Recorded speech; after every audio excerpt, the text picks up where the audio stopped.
If you want to improve your communication skills in English, there might be a few things that need your attention. So in this lesson, I'm sharing 10 bad communication habits to avoid when speaking English. The first step is to notice which of these habits you might currently have and then slowly break them over time. It's not going to happen immediately, and that's okay.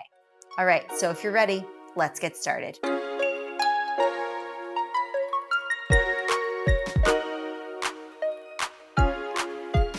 As you listen to the items that we discussed today in this lesson, you might notice that you have 1, 2, or more of these habits that need breaking.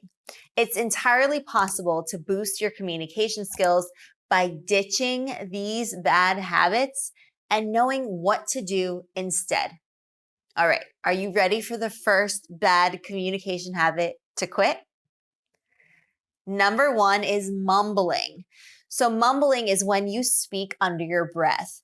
This is problematic because the listeners will absolutely have trouble hearing what you said. So to prevent mumbling, speak a touch more slowly and loudly. Be sure that you're engaging the diaphragm to power the breath. This will allow you to speak louder in an effortless way without harming your vocal cords. Think about enunciating each and every word. If you still catch yourself mumbling, try to exaggerate with your mouth shape as you say each word. In American English, you've probably noticed that we use our mouths a lot. They expand and widen as we pronounce words and vowels. This helps with articulation and is an antidote to mumbling. Number 2, fillers. The next bad communication habit to break is using fillers. Do you use while speaking? Using a filler word here and there is not a huge deal, but it can be problematic in high quantities, meaning if every other utterance is a filler word, then it's time to scale it back. The remedy to fillers is silence. Adding an extra pause, just a teeny one, just to think about what you're going to say next or process the information being shared with you is really all you need. So the next time you get tempted to say or swap it out with a pause. The silence is just what you need in that very instance. Number 3, a trailing voice. It wasn't really until I spent part of my career as a news anchor for an international news channel that I noticed that I myself would have a trailing voice at the end of my sentences. So I noticed early in my anchoring days that I was able to ditch it pretty quickly. It can be problematic when your voice trails off at the end of your sentence because you're basically leaving the listeners hanging without meaning to. This is not your intention. And so they won't hear everything that you meant for them to hear because to them, you haven't finished the sentence yet. So in order to remedy this, pay extra attention to increasing your volume and articulating the words as you wrap up your sentence or finish your thoughts. Number 4, overuse of certain words. So overusing specific words or phrases quickly can become noticeable to the listener, and they'll start just focusing on that. So like, right, using that several times in your sentence and maybe even within the same breath can be highly distracting for the listeners. Be mindful of the words or the phrases that you tend to overuse and try to cut back. So instead of put a pause in there. It's totally okay to have a few seconds of silence here and there. It's not noticeable. A few short pauses is much better than overused words. Number 5, uptalk. Uptalk is when an utterance ends with a rising intonation and increased inflection pattern rather than a lowering intonation and decreased inflection. The trouble with this is that Uptalk might come across as a little bit less professional, assertive, or credible. So to avoid Uptalk to the best of your ability, you need to make sure that you're not raising your voice at the end of a sentence if it's not a question. So if you're not asking a question, then you really want to think about lowering your voice at the end of each sentence so that you definitely steer clear of Uptalk. Over time, it will help decrease the amount of Uptalk that is happening. Number 6, avoiding eye contact. In the American English language culture, eye contact is very, very important.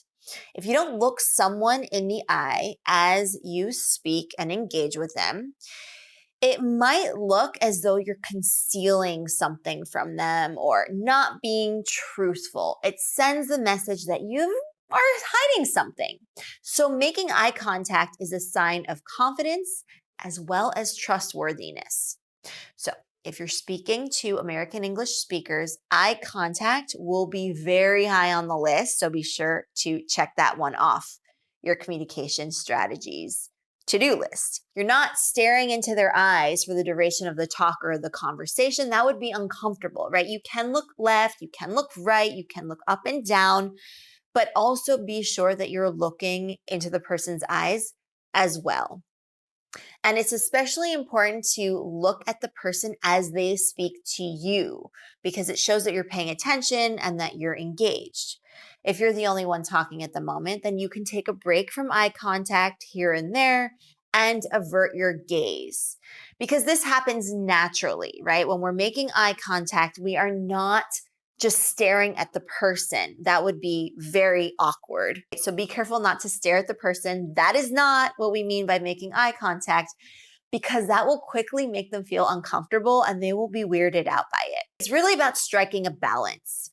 So my pro tip here is if you're struggling with looking people in the eye as you speak to them, here's what you do.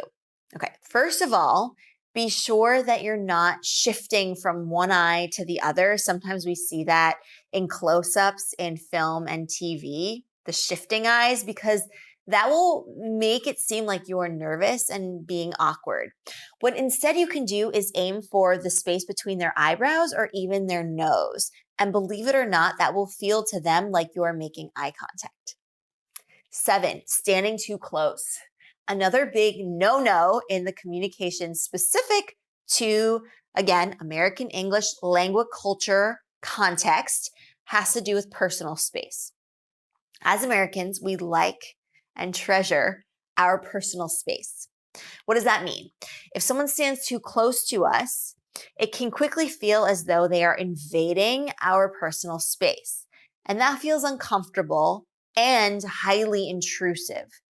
The general rule is to stand at about an arm's length from the person, right? So if you can just put your arms out like that, that is the best place, the distance at which you can stand. Now, this is specifically true for people that we don't really know that well or are in a more professional setting. Think coworkers, colleagues, your boss. For people that we feel closer to, you can actually stand a little bit closer. In fact, that's more expected in some ways, depending on the person. But a general rule of thumb, if you don't know the person very well, like if they're an acquaintance or if it's a professional and business context, you should stand at about an arm's length distance from them. That feels comfortable. And if they are comfortable with you, then they might take a step forward, and that's okay. And if you're not comfortable with that, then you can take a little step backward. That will send the message that you would actually like to keep more space between the two of you, and that is totally fine. Again, it's expected in the American English language culture context. Keep in mind that when people stand closer to each other, it's indicative of how close they feel in their relationship. So for example, good friends will stand closer to each other than acquaintances. That's because they know each other very well. They have already established rapport and a sense of closeness, and they feel comfortable in each other's presence. So for good friends, family, and people close to you, you can stand close to each other, because of the pre-existing familiarity to each other. But as I said, in professional and business relationships and with new acquaintances, and especially in the business context, like we said, the personal space rule applies. So be mindful of not standing too close or invading personal space. Stand no closer than the length of your arm if you were to measure the distance between you and the other person, and you will be A-okay. Number 8, raising your voice and losing your temper. This one is probably universally across cultural contexts a bad communication habit that needs to be broken. If you're naturally someone who has a louder voice, volume in addition to tone of voice are something to pay extra attention to. The antidote to raising your voice and losing your temper at the same time is to try and be as calm as you can.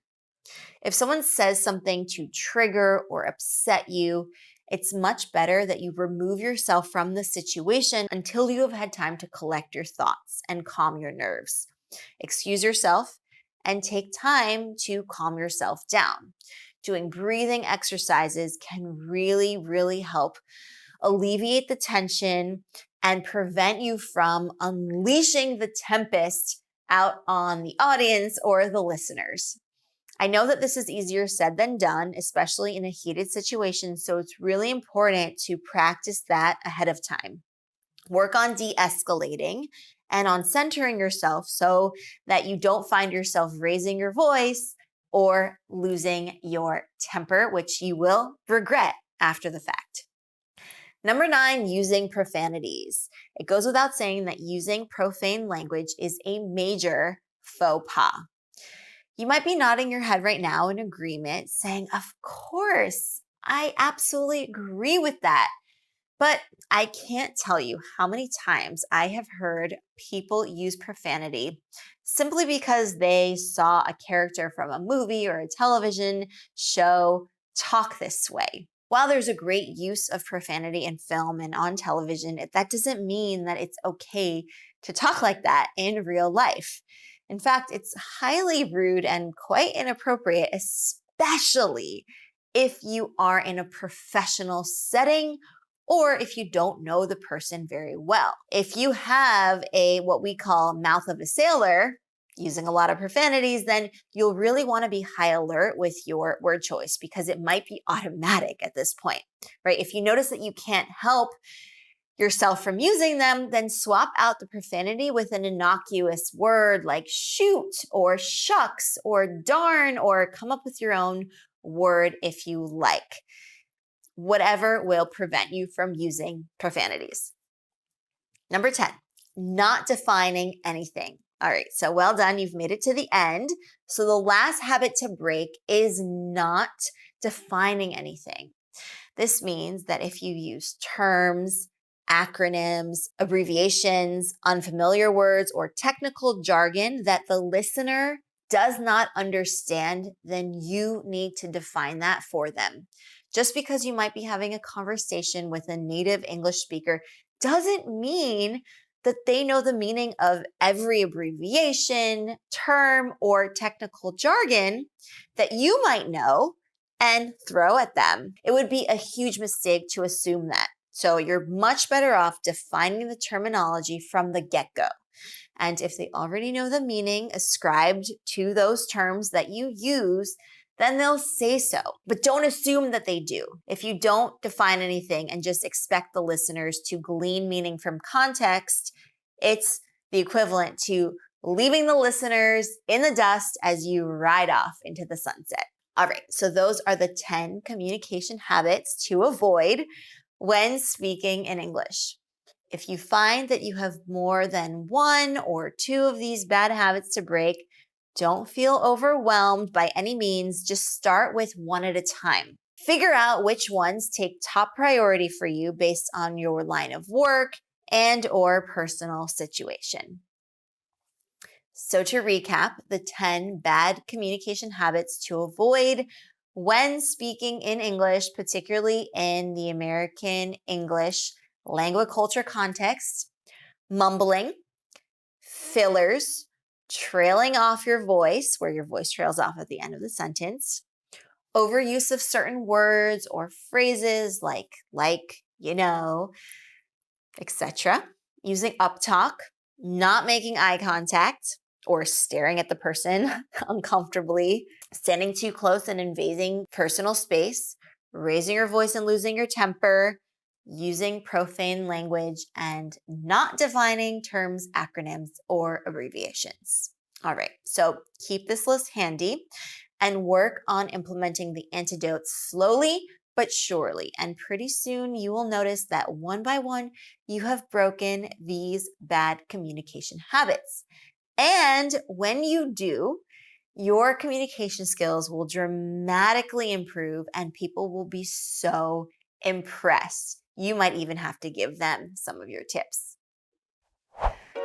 All right, advanced English learners, thank you very much for joining me for this lesson. Great job on making it this far. Which of these bad communication habits are you going to start breaking first? Do you think you'll start implementing the antidote as quickly as your next conversation? Did anything here surprise you? Feel free to share that experience with us in the comments down below. I will see you in the next one where we're going to continue advancing your English together. Until then, keep up the awesome work, and I'll see you soon. Bye for now.